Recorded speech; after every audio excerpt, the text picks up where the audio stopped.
everybody. Welcome to my channel Pediatric Classes. I hope you all are staying safe. So if you have not yet subscribed to my channels, please don't forget to subscribe to the channel Pediatric Classes and also click the bell icon to get the notification for the upcoming learning videos.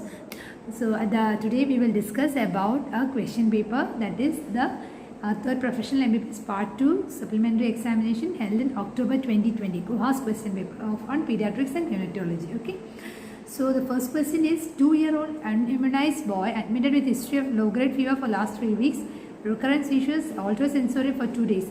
On examination, neck stiffness elicited. What is the probable diagnosis? What are the differential diagnoses? Second question. The third one is relevant points in history and clinical examination to arrive at a diagnosis. List down the investigations to be done and the expected finding, and how will you manage this child. So once you get this essay, you have to analyze this question and come to the probable diagnosis. So in this case, the probable diagnosis is a tuberculous meningitis. The differential diagnosis include a partially treated meningitis and also a viral encephalitis. So you will ask me now the third question, that is, so this question, even if they are asking or not asking, you can actually think like that. The relevant points in history and examination which help you to arrive at this diagnosis.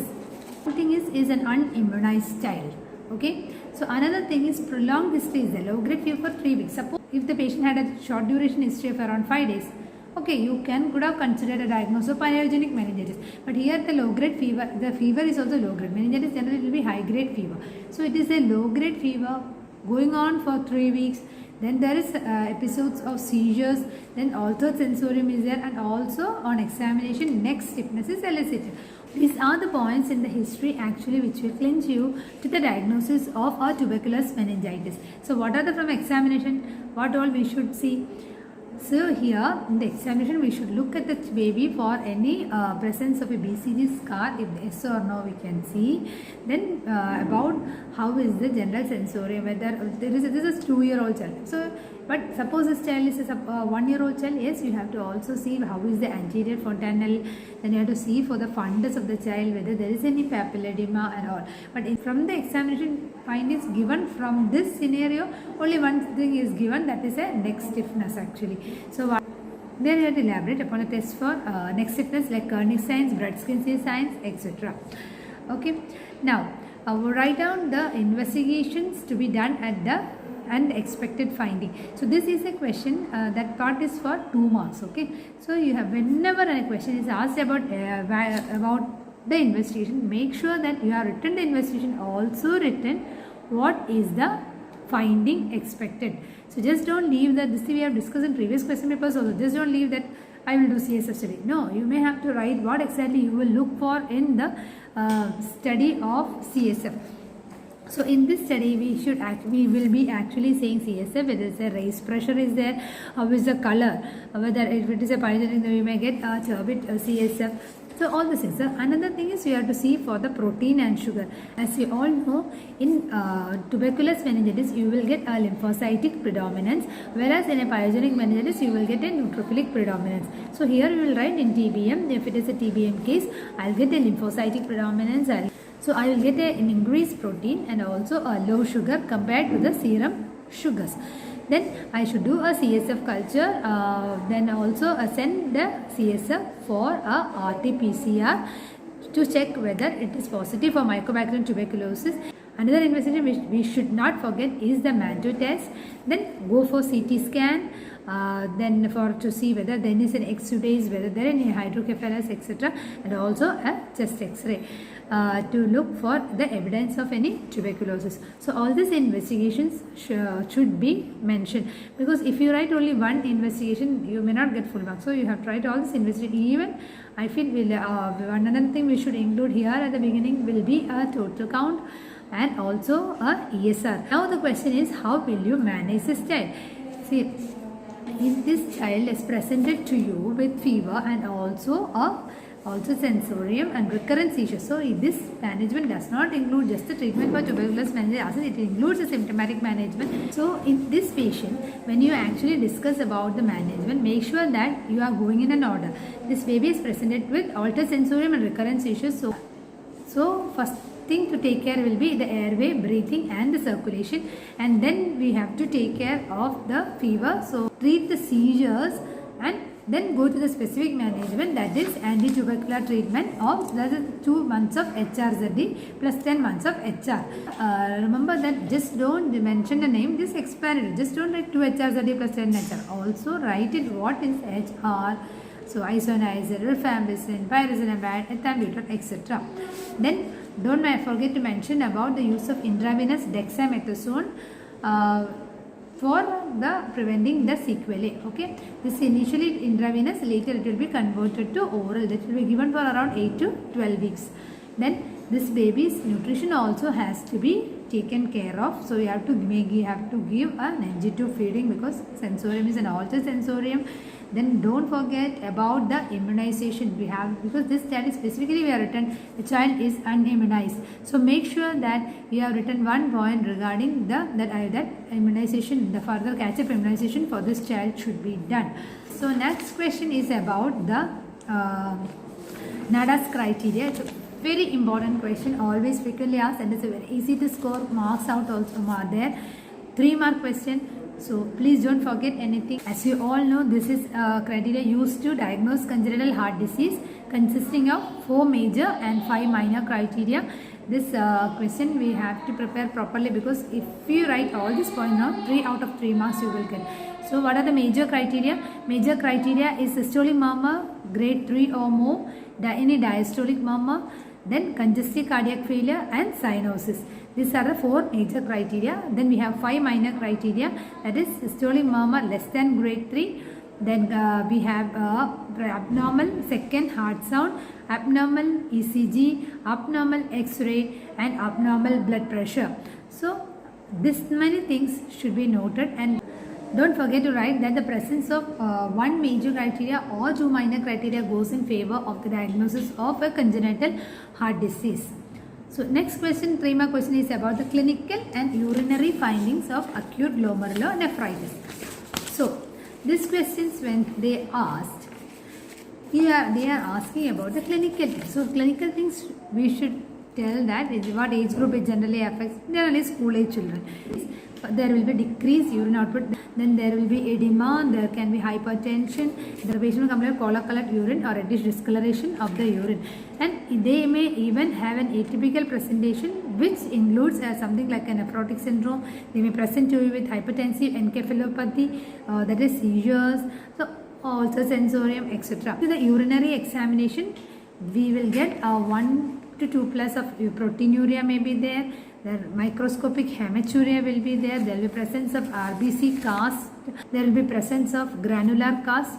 So once you write this many points, I think you all will be able to score 3 out of 3 for this. Next question is about breath holding. So breath holding spell. So many people, when we are evaluating the papers, we found that many people were making a mistake in getting confused with the breath holding spell and the cyanotic spell. Actually, cyanotic spell is otherwise called as TET spell. Holding spell. Here you should write it is a behavioral disorder. Age group affecting will be 6 months to around 5 years of age, with a peaking at 3 years of age. You should decide there will be a trigger factor like the baby getting angry, and when you refuse something, the child gets angry, or frustration, pain, etc. Child will start crying. Then holds the breath in full expiration, and then the child will become apneic. So then there is hypoxia, and then the child turns blue. So there are 2 types of breath holding spell. One is a pallid spell, and another thing is a cyanotic spell. So write about differential diagnosis, that is cardiac arrhythmias and seizures. About the management, it is first thing is the patient bystanders need to be reassured. We should tell that it is a benign condition. It will disappear by around 5 years of age. We have to properly counsel the parents, give proper parenting techniques, and also if there is an iron deficiency, we have to treat it. It is found that if you give iron, is found to reduce the number of episodes for breath holding. The 5th question, 3-mark question, is about croup. So once this question is asked, you have to write about the 3 conditions which actually causes the croup. So what is a croup? Croup is characterized by a peculiar brassy cough with or without inspiratory stridor, hoarseness of voice, or a respiratory distress. The main three common causes, as you all know, are epiglottitis, acute laryngotracheobronchitis and spasmodic cough. So give a short note about each condition. Epiglottitis, what is it caused due to? It is caused due to H influenza type B. What happens here? The child will be very toxic looking. The child will start, the symptoms will start as an upper respiratory infection, then progress to high grade fever. There will be swallowing difficulty. There will be drooling of saliva. And when you examine, the epiglottis will be red and swollen. And you take an X-ray, you get the thumb sign. Then either you can include the treatment out there, or at the end of the session you can write this many findings, and you can write the treatment depending on it. Laryngotracheobronchitis, again caused by the virus parainfluenza type 1. Then onset is little bit gradual. The brassy cough, inspiratory stridor, suprasternal retractions. Later the child will have tachypnea, increasing hypoxia, etc. Then the third thing is about the spasmodic group. In spasmodic, the age group is around 1 to 3 years. And then child will get up from the sleep at night with a typically brassy cough. This may recur.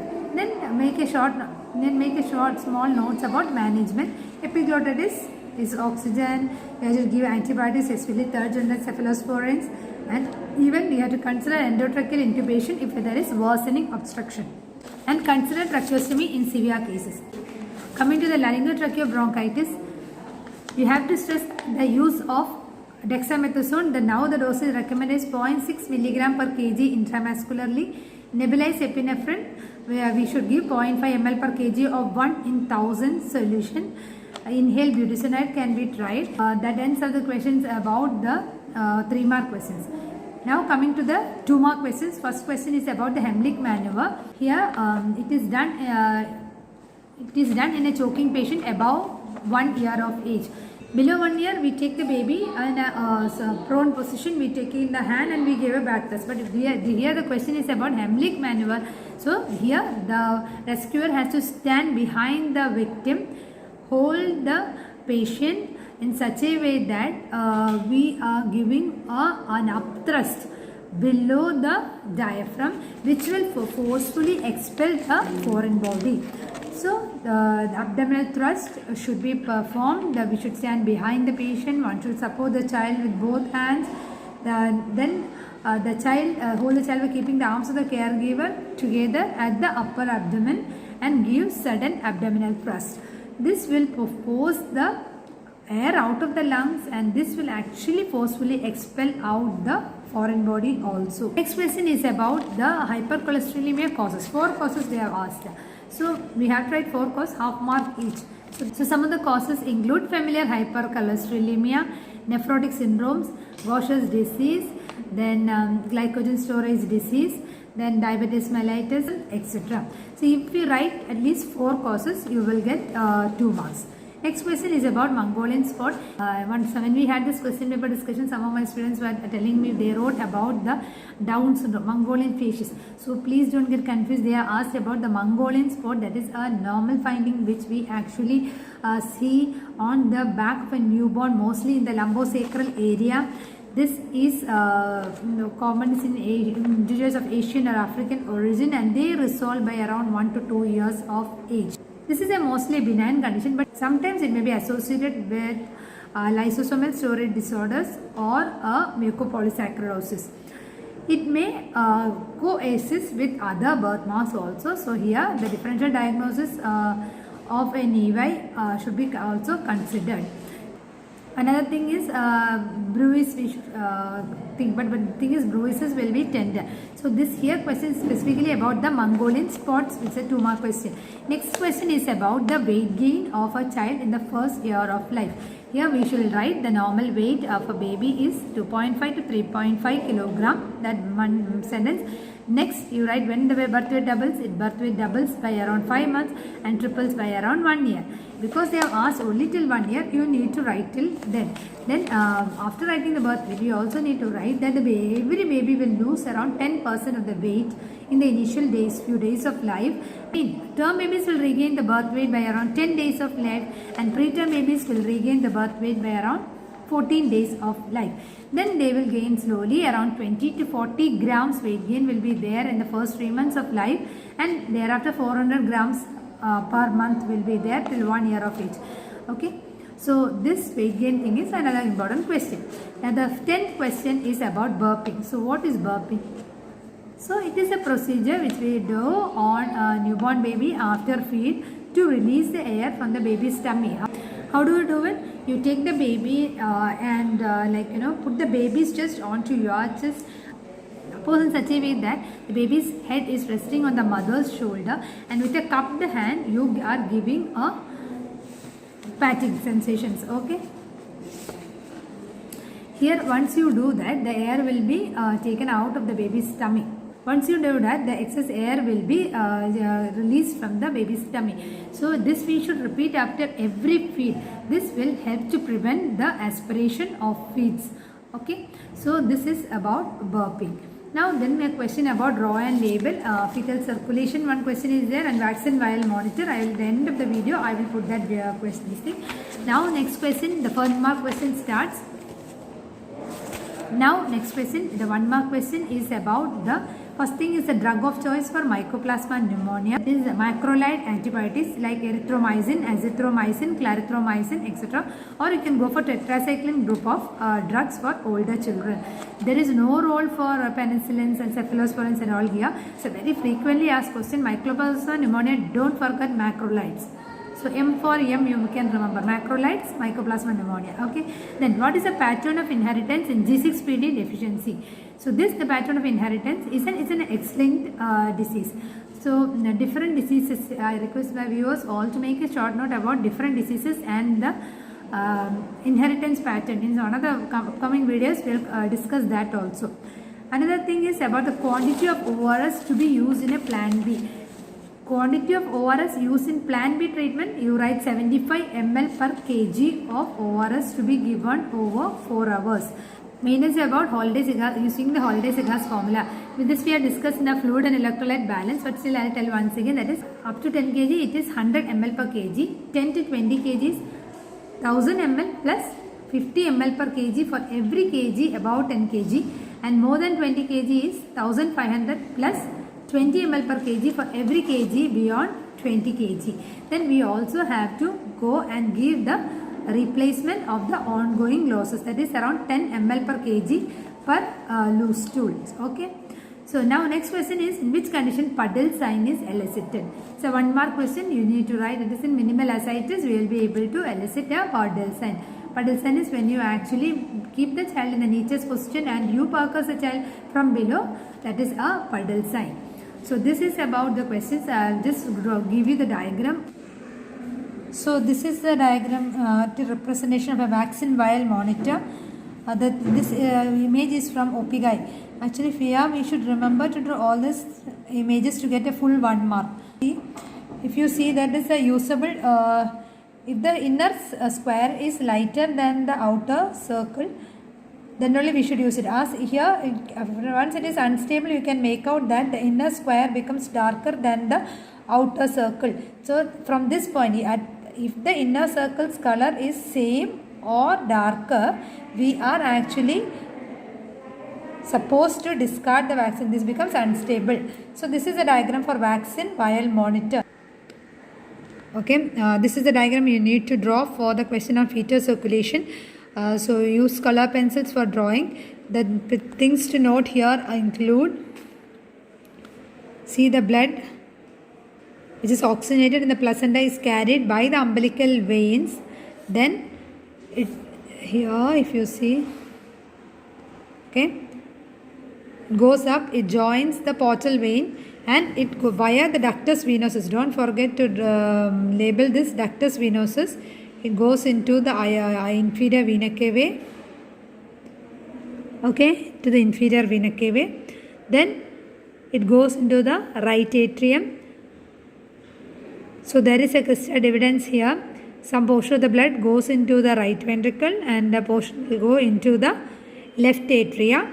And from the left atria, it will go to the left ventricle. The superior vena cava blood from the upper extremities will come mostly into the right ventricle, will get pumped into the pulmonary circulation through the ductus arteriosus. See the connection here.